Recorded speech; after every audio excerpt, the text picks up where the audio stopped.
¿Cómo he podido volver tantas veces aquí sin moverme de aquí? Quienes nos vemos siempre, no nos vemos como somos hoy. Nadie es luz de sí mismo, ni el sol. Antonio Porquia, escritor, profeta, sabio, poeta, místico, alquimista, algo de eso o todo eso. Porquia despliega en sintéticas frases, en concisos fragmentos, visiones y entrevisiones de una hondura y consistencia inigualables en la lengua castellana.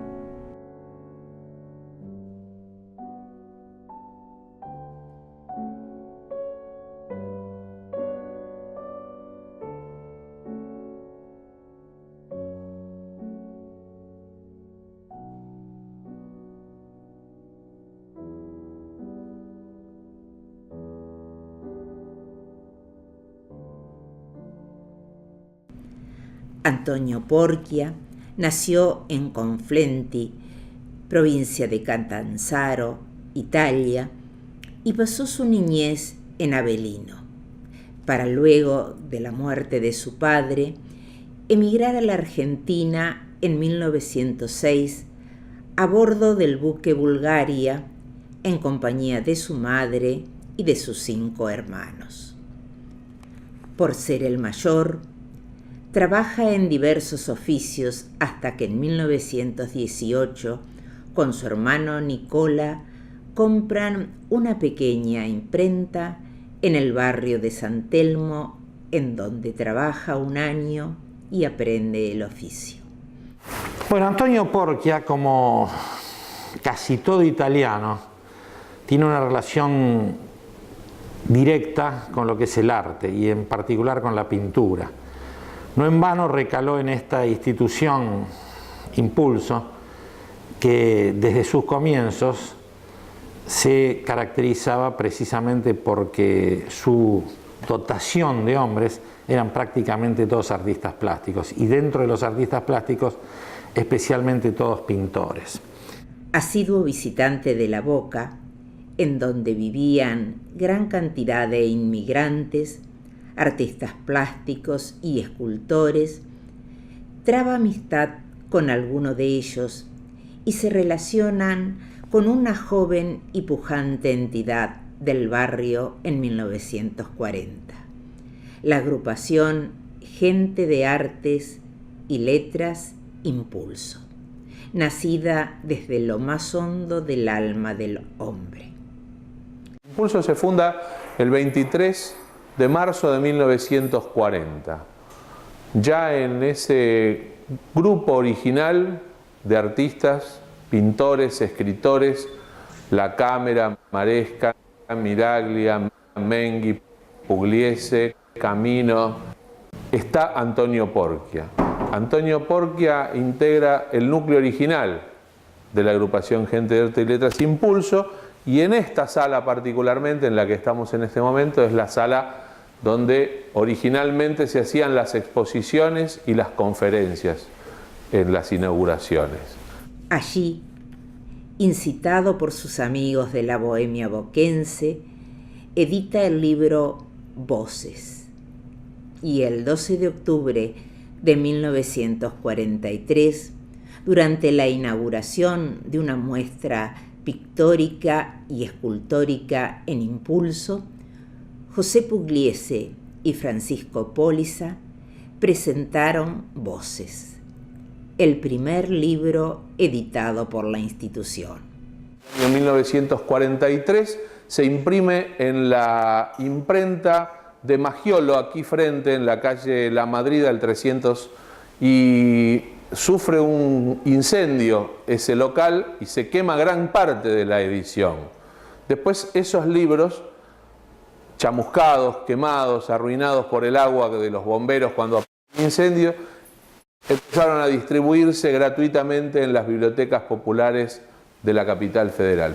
La Segunda Guerra Mundial, desatada en Europa en 1939, trae a Buenos Aires, invitado por Victorio Ocampo, al escritor, sociólogo y crítico literario Roger Caillois, quien permaneció en su casa hasta 1945 y sería quien haría universalmente famoso al inmigrante calabrés. A su regreso a Francia, Roger Caillois funda la colección La Cruz del Sur, en la cual se tradujo al francés a escritores como Borges, Carpentier, Neruda y, claro está, a Porquia, de cuya traducción los jueces más exigentes estuvieron de acuerdo acerca del interés excepcional de la obra. Ante la demanda de ejemplares, Impulso da a luz una nueva edición de Voces.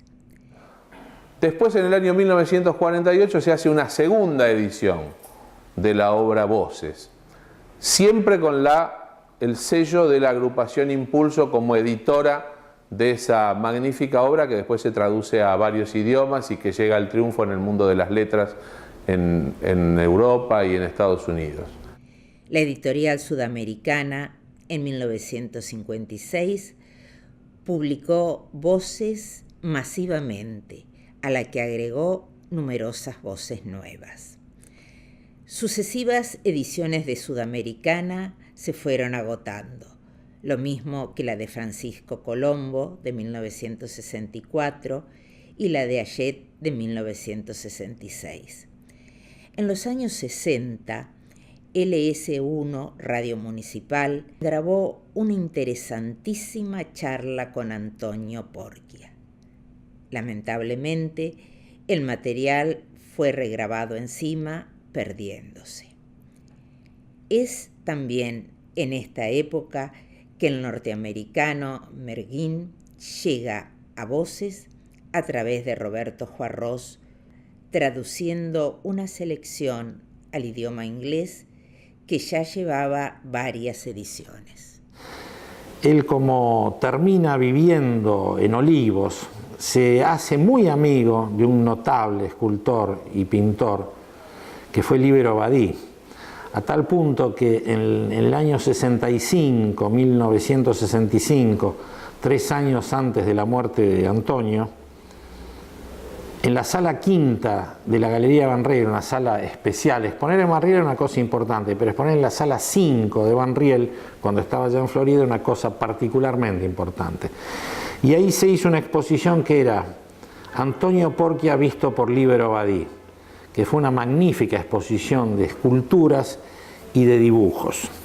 La relación entre Porquia y Badí fue muy entrañable y duró hasta el fallecimiento de Porquia en el año 68.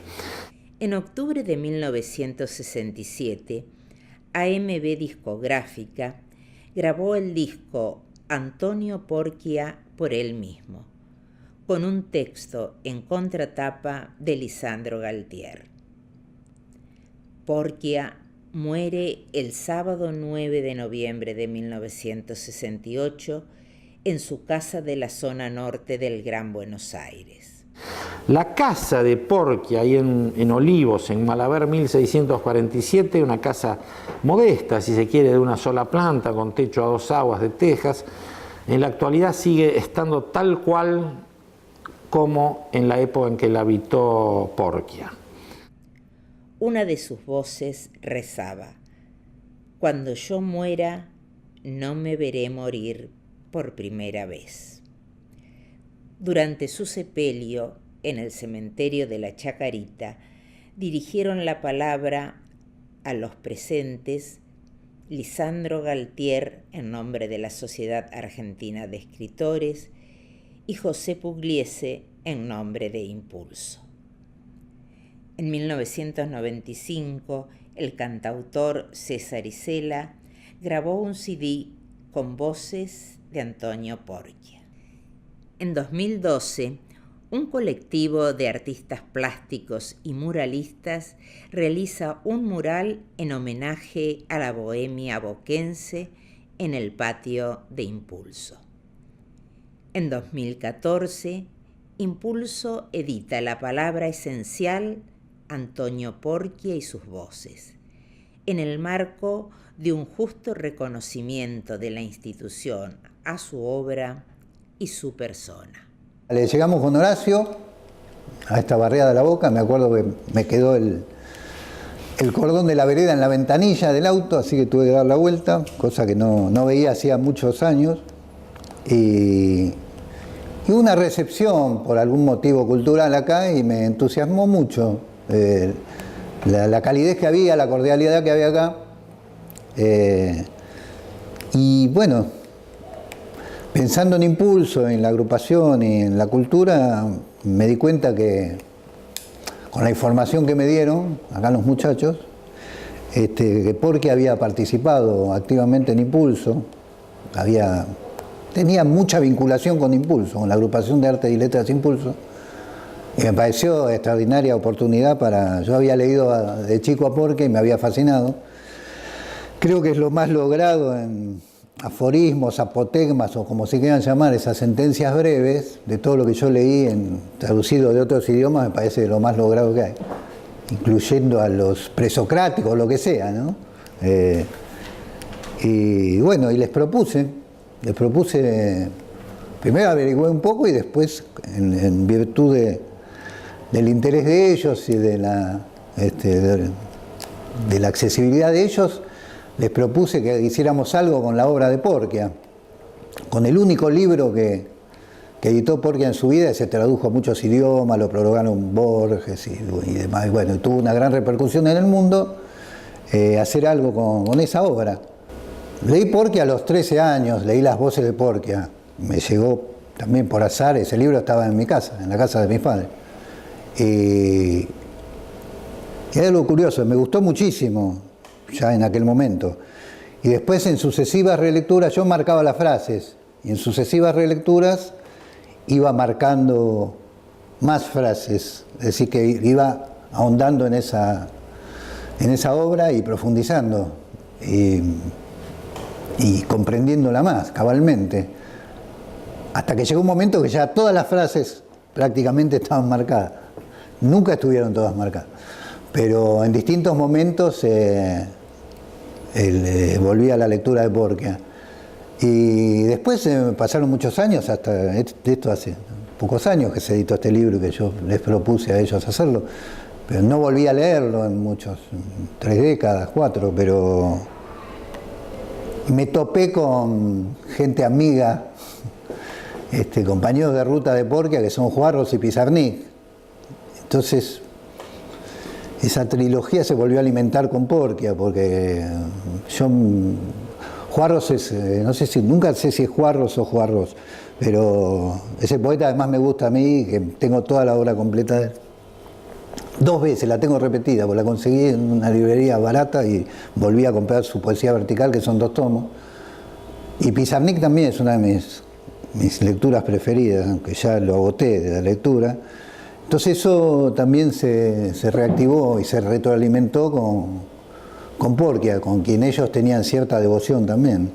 Entonces ya en los últimos tiempos volví a releer eso y me pareció, no completamente, pero digo, para hacer este trabajo le dediqué unas vacaciones, me acuerdo del laburo, desde el primer día me fui a un bar y empecé a trabajar con ese libro, con lo que había marcado, y bueno, después compaginamos la biografía, los aspectos del barrio de La Boca, su participación en Impulso, toda su vida. Pero esa es mi vinculación con ese libro. Fue muy formativo y fue el primero y vuelvo a él, ¿no? Volví a él hasta lograr la posibilidad de trabajar con parte de esa obra, por lo menos, y de hacer un libro decente con información que además no se trabaja mucho con Antonio Porquia. No, es como un desclasado, está fuera de contexto, ¿no? Es un autor que no en las últimas décadas no conozco a nadie que se haya interesado por su obra. A mí me parece tan fundamental lo que dice Porquia. Yo creo que lo dice todo. No sé, es difícil decir más de lo que dice Porquia en ese libro. Es difícil. Lo fundamental está en esa obra, sobre la vida, la muerte, el amor. Están todos los grandes temas tocados con una profundidad y una capacidad de síntesis, ¿no? Fragmentaria que sorprende. Me parece esencial la obra y cada una de sus frases. Me parece que van a la esencia de todo. Es muy profundo cada uno de los pensamientos de Porquia. De Porquia dijeron: Roger Caillois daría toda mi obra por su libro. Roger Muniel, uno de los mayores tesoros espirituales de nuestra época, sin duda tan grande como los pensamientos de Pascal. Jorge Luis Borges dijo: los aforismos de este volumen van mucho más allá del texto escrito. No son un final, sino un comienzo. No buscan producir un efecto. Podemos sospechar que el autor los escribió para sí mismo y no supo que trazaba para otros la imagen de un hombre solitario, lúcido y consciente del singular misterio de cada instante. Alejandra Pizarnik dijo: sus voces son de lo más puro y hermoso que se encuentra en el mundo, y es usted quien las creó. Otro de sus admiradores fue el escritor norteamericano Henry Miller. Don Antonio fue un hombre de muy bajo perfil, un hombre que sin proponérselo llegó hasta tener influencia en otros artistas plásticos y en muchos casos fue muy bienvenido por algunos artistas plásticos que estaban relacionados con el movimiento surrealista en Francia. Así que yo creo que es una figura fundamental dentro de nuestra cultura y fundamental básicamente para nuestra agrupación Gente de Arte y Letras Impulso de la Boca.